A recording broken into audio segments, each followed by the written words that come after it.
Okay, so I thought we'd look at one more example. I think this one just wanted us to find the critical points and hence be able to tell us about where the function's increasing and decreasing. We won't do concavity on this one. We can think about it though, we'll see what happens.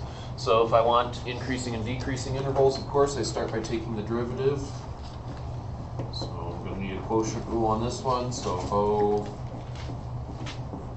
d high minus high d ho. D ho, I got to be careful and use a chain rule appropriately. So that's 2 cosine of x to the 1 power times the chain rule. So that's times negative sine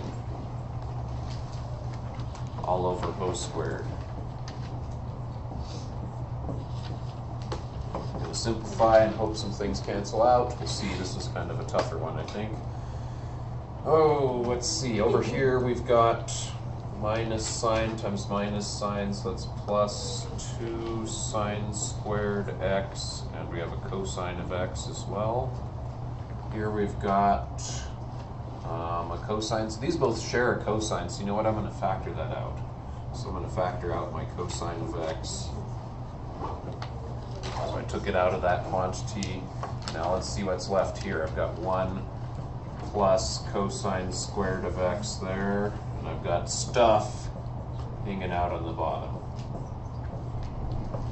So my audience, can you help me simplify some of that? I think this is going to simplify nice if you know trigonometry.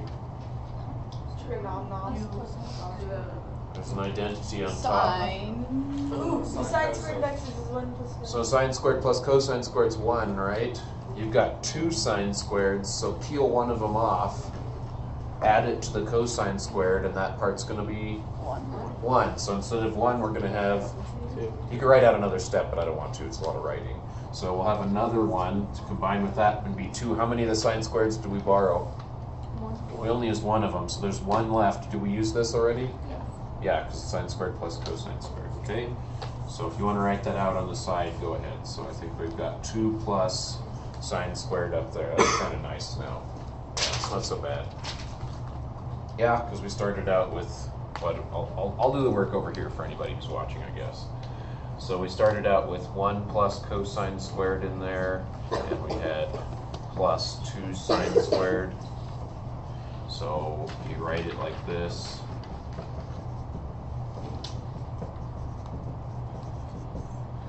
There's 1, so that's 2 plus sine squared. Okay? So now we've got 2 factors on top, so we need to think about where either factor is 0. The ultimate goal of this was to think about all the critical points. Was it all of them, you guys? Did somebody look at problem 46, or was it on a certain 0 to 2 pi? Okay, so we're just worrying about 0 inclusive? Yeah. I'm assuming it was inclusive, counting the edges. 0 to 2 pi. So where's this thing going to be 0? Well, this thing's going to be 0 where the top is 0.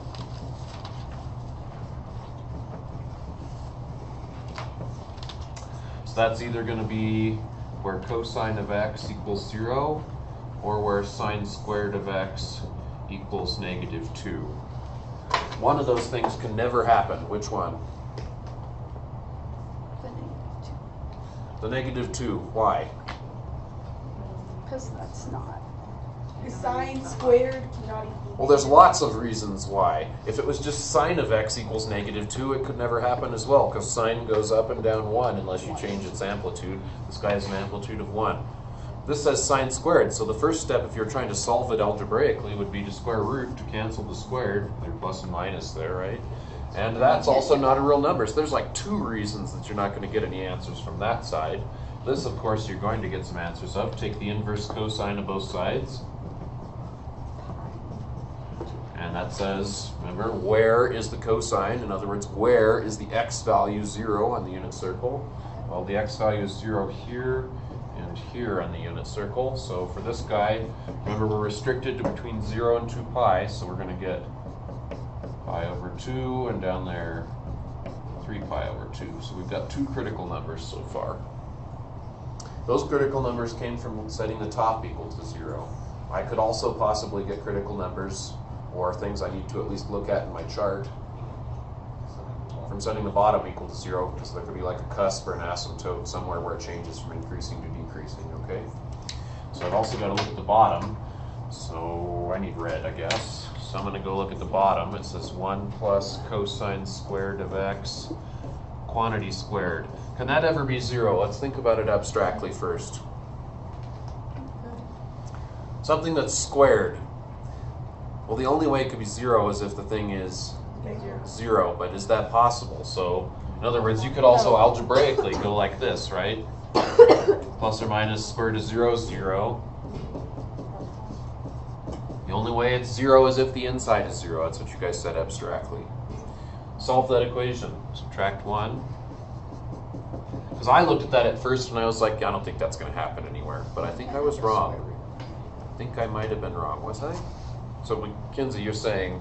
You can, this way. Yeah, she's saying, but you weren't wrong, because when you do this, plus or minus, that's plus or minus I. This says cosine of x equals plus or minus I. That doesn't happen in the real number system. Maybe it does in complex valued calculus, but that's beyond Calc 3. So it's not something that most people have to worry about. Okay? So I think that guy does not have any zeros. So I guess this worked out pretty nice. We've just got to test pi over 2 and 3 pi over 2. So let's do that. If I can figure out a space to do it in, let's go up here. We'll go f prime, and do the first derivative test. So I've got to check those two numbers.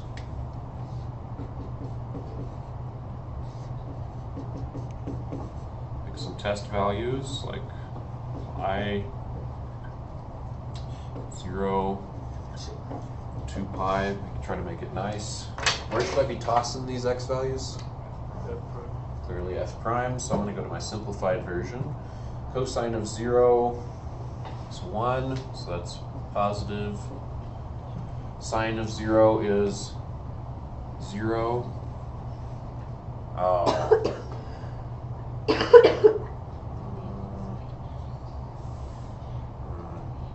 Let's see. And let's do the bottom for a second first. So if I put 0 in here, the x coordinate over here is 1, so it's going to be 1 squared plus 1. That's going to be positive. What about here, though? I made a mistake. It's 2, I hear some people saying. Great. Because the sine of 0 is 0. Y coordinate over here is 0, but I've got plus 2. I was thinking times 2 in my head. You guys know what I'm saying? So this really should be positive. So the whole thing's positive, which means f is increasing from 0 to pi over 2. Because we stopped. Remember, this didn't go to infinity. We had an edge here at 0. Okay, so then we're going to do pi. Cosine of pi over here, the x-coordinate is -1. Sine over here is again 0 plus 2. Cosine over here is -1. What's -1 squared? 1 plus 1, positive. That's negative. So at pi over 2, we must have a relative maximum. Okay? Then we're going to go check 2 pi, cosine of 2 pi. Mr. Beeman's homeroom, you Sine of 2 pi, 0 plus 2. Mr. Beeman's homeroom to the And cosine is going to be good, so we're going to get positive. So then it's increasing, so it looks like we have a relative minimum of 3 pi over 2. I am very shocked about this particular example in the fact that I only had 2 critical points, just based on the algebraic look of the function. I was expecting more, because there was opportunity for some from this factor. There was opportunity for some from this factor, which we didn't get any. There was opportunity from some on the bottom, which we didn't get any.